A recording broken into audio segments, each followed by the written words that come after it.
ഈ കേരളത്തിന്റെ ഒരു പ്രത്യേകത എന്താ അറിയോ?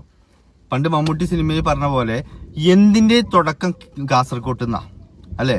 എന്ത് മോഡല് വരികയാണെങ്കിലും ശരി, എന്ത് ഫ്രീക്ക് വരികയാണെങ്കിലും ശരി, കാസർകോട്ട് നിന്നാണ് തുടക്കം. അതൊക്കെ ഞമ്മക്കറിയാം.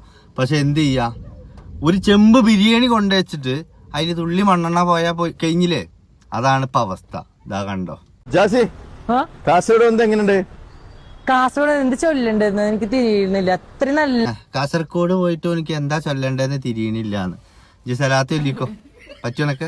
നല്ല പിരിച്ചുള്ള മനുഷ്യന്മാര്.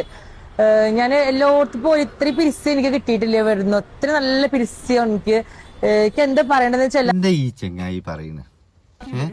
പിരിച്ച് ഇങ്ങനെയൊക്കെ കാസർഗോട്ടേര് പറയാം. നിങ്ങക്ക് വേണം, കായ് എടുത്ത് കൊണ്ടുപോയിട്ടല്ലേ അത് വേണം. എനിക്ക് കഴിയില്ല. അത്ര നല്ല ആൾക്കാർ ഇവിടെ ഉള്ള.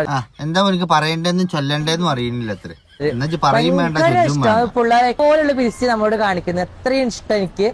കാസർഗോഡ് എനിക്ക് അങ്ങനെ വലിയ ഫ്രണ്ട്സ് ഒന്നും ഇല്ല. ഇവിടെ ഒരു ആൽബത്തിന്റെ ഷൂട്ടിന് വന്നത്. പുരുഷനോ? പിന്നെ പുരുഷന്മാരോട് സ്ത്രീ കാണിക്കാൻ പറ്റുമോ? അതുകൊണ്ടാണ് എന്നോട് പുരുഷൻ കാണിക്കുന്നത്, മനസ്സിലായോ? ഞങ്ങള് തെൻസിൽ ഖാന്റെ ഒരു ആൽബത്തിന്റെ വർക്കിന് വേണ്ടി വന്ന് അറ്റാച്ച് ചെയ്യുന്നത് നമ്മളെ നല്ലൊരു പിരിശം കാണിക്കുന്നത്. നമ്മൾ ആ ക്യാമറ ഒക്കെ മുഴുവൻ തൊപ്പിക്കണോ പിരിശ്യം പറഞ്ഞിട്ട്.